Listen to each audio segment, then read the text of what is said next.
Y tengo en la línea a mi querido amigo, gran filósofo, gran escritor, gran pedagogo, Hernán Melana, que nos llena con sus colaboraciones todos los viernes, no solamente de cultura, de información, de análisis profundo sobre la filosofía. Hernán, ¿cómo estás? Muy buenas tardes. ¿Qué tal? Buenas tardes. ¿Cómo estás? Hernán, este libro maravilloso, Hacia la filosofía de la libertad, que como tú dices se presenta como una puerta que nos permite salir de un laberinto intelectual y sobre todo en estos tiempos, Hernán, donde vemos que los valores, las emociones, las pasiones cambian de un día a otro en función de toda esta tecnología que nos inunda en las redes sociales, en todo, en los cambios, en la innovación. Sí, así es. Tiene que ver mucho con esta actualidad que estamos viviendo, ¿no? Porque nosotros venimos de un paradigma que es el paradigma del deber ser y estamos pasando o estamos viviendo el paradigma del querer ser. Yo me acuerdo cuando iba a la escuela, no sé cómo es en México, pero aquí en Argentina, a las tareas en casa de la escuela se las llamaban deberes. Era lo que se debía hacer. Y el deber era un valor, autoridad era un valor, la jerarquía era un valor, y un poco el Estado nacional era un valor. Y hoy estamos atravesando un desvalor de todo aquello porque ahora no debemos ser, sino que queremos ser. Y esto está asociado a la libertad. Claro. Pero una libertad un poco creada, porque en realidad es la libertad del mercado, no la de los individuos. Y ahí quería centrarme yo. ¿Qué es la libertad? ¿Por qué pensamos como pensamos, no? Y ahí nace este libro. Tú dices que iniciaste este viaje que culmina al examinar el desarrollo de la intuición como el desafío del conocimiento y una cualidad de pensar puro. Explícanos, Hernán. Claro, en realidad este libro está centrado en un filósofo llamado Rudolf Steiner y parte de René Descartes, es decir, que estamos hablando de una forma de pensar que se fue construyendo a lo largo de los años y que Steiner trata de descifrar, entendiendo siempre que la libertad es algo que tiene que ver con el raciocinio, ¿no? No es algo que tiene que ver con lo sentimental, es decir, lo que yo quiero es una cosa, pero lo que yo elijo es otra cosa, ¿no? Es decir, la libertad de elegir. A mí me compromete a no elegir más. Voy a poner un ejemplo muy casero que sería, si yo estoy amando a una persona y me comprometo a amar a esa persona, elijo no amar a las demás, por lo tanto, ya no está tanto con lo que quiero hacer. Otra vez, ¿no? Entonces hay una puja ahí. Y Steiner nos decía que en este raciocinio había una intuición, pero que esta intuición es una intuición pensante. Es decir, es un encontrarse con un ente, con algo que está fuera de mí, para poder pensarlo de manera diferente. Okay. Allí surge un estado que él llama la intuición, que está desarrollado en el libro, por supuesto, ¿no?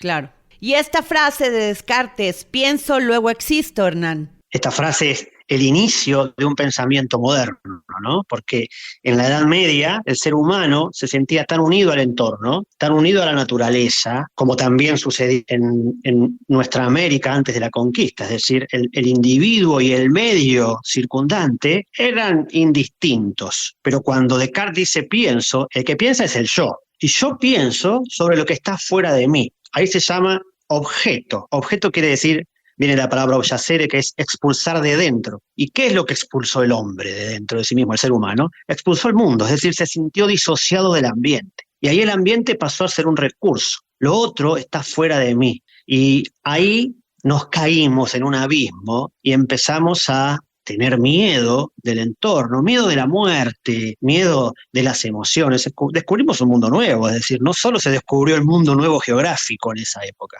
se descubrió el mundo interno nuevo también. Rudolf Steiner dice, mi miedo de nada me sirve, no debo sentirlo en absoluto, pensaré solamente en lo que hay que hacer. Esta frase, Hernán Melana, me hace analizar el momento que estamos viviendo. Ya no pensamos, solamente vemos un celular, ya ni analizamos, actuamos de manera pronta, de manera sin reflexión. Exactamente. Hemos perdido la capacidad de pensar, porque pensar, es decir, en un sentido profundo, ¿no? No estamos hablando simplemente de una acción de sinapsis neuronal, es decir, pensar requiere observar, y observar requiere tiempo. Y hoy vivimos en la inmediatez, entonces estamos perdiendo también una capacidad de comprensión y de concentración, y yo no estoy diciendo que estamos en una regresión, pero tampoco en una evolución. Digamos, estamos en una disrupción del modo de vivir que teníamos como humanidad. Y entonces la inmediatez, no solo la inmediatez, sino también se pierde la interioridad. Antes la verdad estaba dentro de mí, ahora la verdad está afuera porque los demás me miran a través de las pantallas, a través de lo inmediato, me juzgan y me valoran, y el valor ya no me lo pongo yo, me lo ponen los demás. Es decir, hasta la verdad está fuera de nosotros. Estamos, como quien diría, arrojados a una existencia bastante desoladora hasta poder anclarnos nuevamente. Por eso para mí era muy importante en este libro tratar de ayudar en realidad al lector a encontrarse con ese libro. No es que yo doy una solución, sino simplemente que hay un pensador, y como es un libro muy áspero el de él,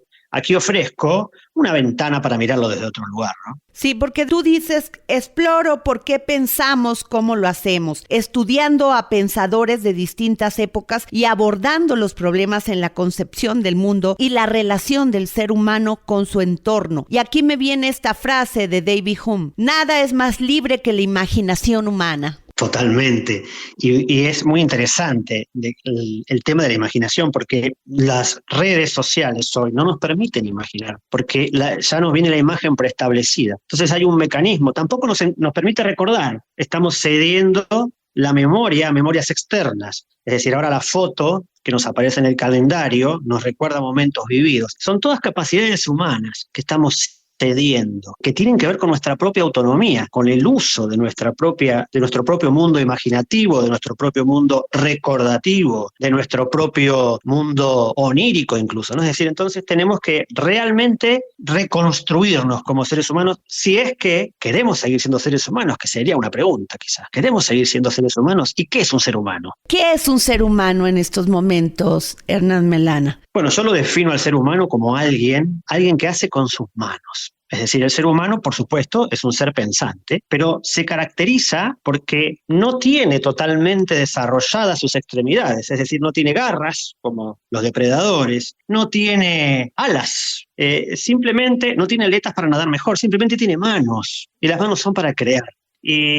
Y hace muy poco me contaron una anécdota durante la última dictadura militar en la Argentina. Un grupo de mujeres que estaba en un centro clandestino destejían lo único que tenían, que eran las toallas para limpiarse, las destejían y con sus manos intercambiaban hilos y hacían macramé de diferentes colores, pulseritas, ¿no? Y dice, eso nos mantuvo en la cordura. ¿Qué quiere decir esto? Que hacer con las manos nos mantiene cuerdos y por supuesto humanos, nos hace estar aquí en el centro. Nosotros tenemos las manos para crear y solo estamos usando el pulgar, estamos perdiendo hasta la capacidad del tacto. Entonces yo creo que un gran desafío para la educación y para los que estamos en torno a niños y jóvenes sería hagan con las manos, porque además eso está demostrado por la neurociencia que desarrolla sinapsis, es decir, que también se trabaja en lo cognitivo, ¿no? Pero es muy importante como seres humanos podamos hacer cosas con nuestras manos, que no nos volvamos simplemente un sistema neurosensorio, un nervio que piensa. Y aquí te pregunto esto, Hernán Melana. Dice Immanuel Kant, la libertad es aquella facultad que aumenta la utilidad a todas las demás facultades. ¿Realmente somos libres?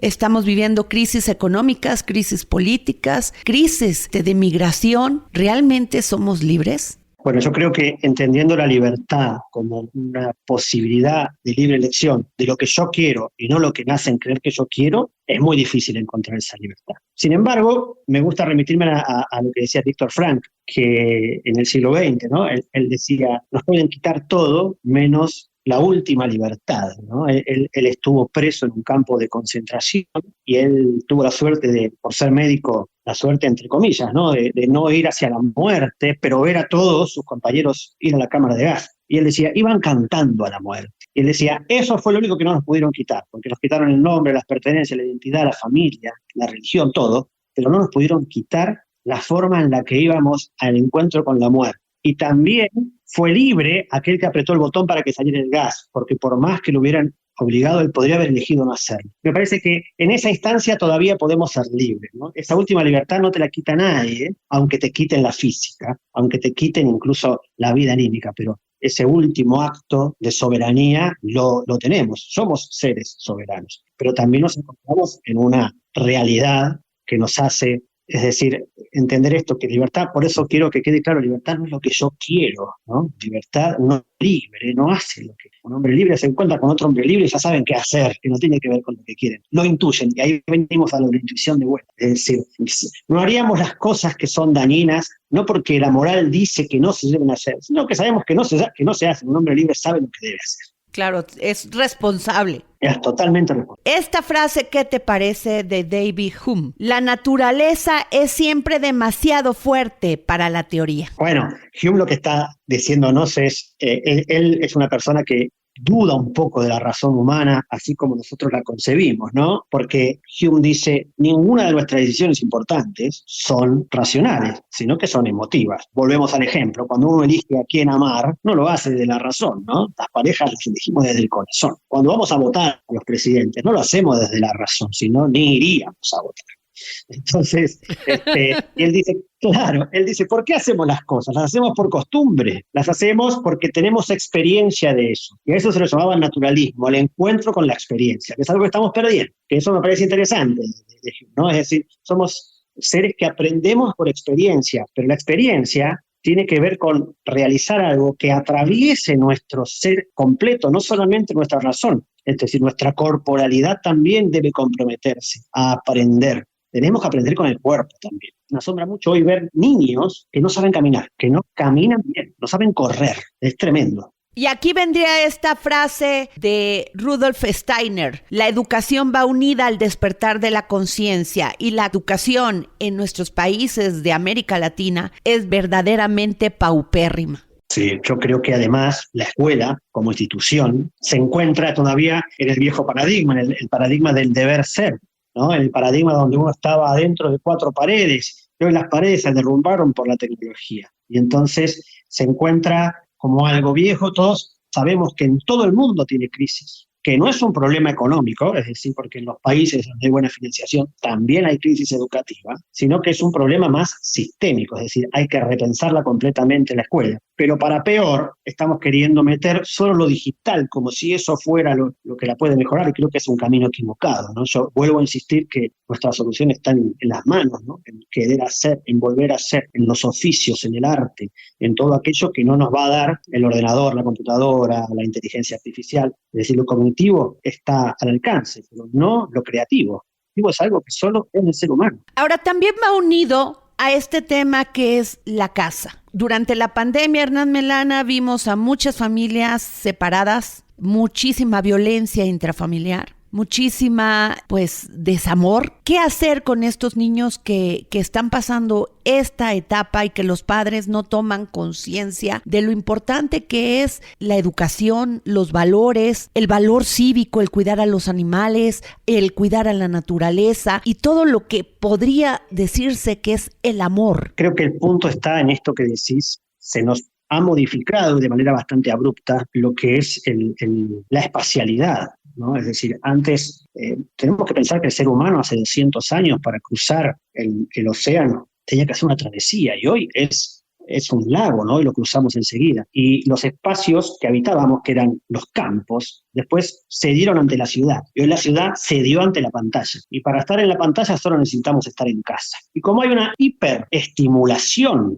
neurosensoria, tenemos chicos nerviosos. Así es. Que por supuesto, como no caminan, como hacen poco deporte en general, ¿no? Además, hiperexcitados por la violencia que se transmite en la pantalla, la violencia factura mucho, por estímulos para los que no están preparados. Entonces nos encontramos con niños en situaciones de problemas de atención muy graves y de lo que podríamos llamar en la era del berrinche, ¿no? Es decir, reclaman por todo, pero los adultos también. ¿Y los adultos qué hacen cuando se reúnen en familia? Y bueno, el chupete electrónico, le damos la tablet, le damos el celular y el niño no molesta. Es decir, ni siquiera ya están integrados a lo social. Hay mucho de los adultos de lo que le pasa a los niños. Creo que lo primero que tenemos que hacer es pactos internos en las familias, es decir, cuando estamos juntos, sin celulares, sin teléfonos, sin televisión, es decir, encuentro humano, encuentro entre pares, enseñar a los niños y a los jóvenes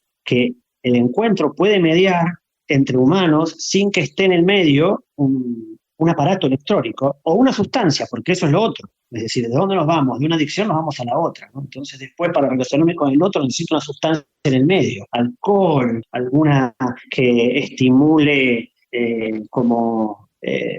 mi sinapsis cerebral o la deprima, como las diferentes sustancias que consumen los jóvenes, ¿no? Entonces creo que es muy importante desde la primera escuela, que es la casa, establecer relaciones sanas y humanas, contacto con la naturaleza, contacto con el propio cuerpo, vivenciar el propio cuerpo, caminar y encontrarse con los demás sin nada en el medio, es decir, un encuentro humano, yo y tú. Regresar a lo básico. Claro, y a lo divino, ¿no? Porque en realidad la divinidad no está ahí afuera y lejos, la divinidad, lo divino, o Dios si se quiere, está entre yo y tú. Ahí está lo mágico. Eres un gran filósofo, eres un gran escritor, eres un gran promotor de la cultura, de la filosofía. Gracias por enseñarnos con tu sabiduría. Gracias, Adriana, muchas gracias. Gracias, Hernán Melana, feliz año. Hasta pronto.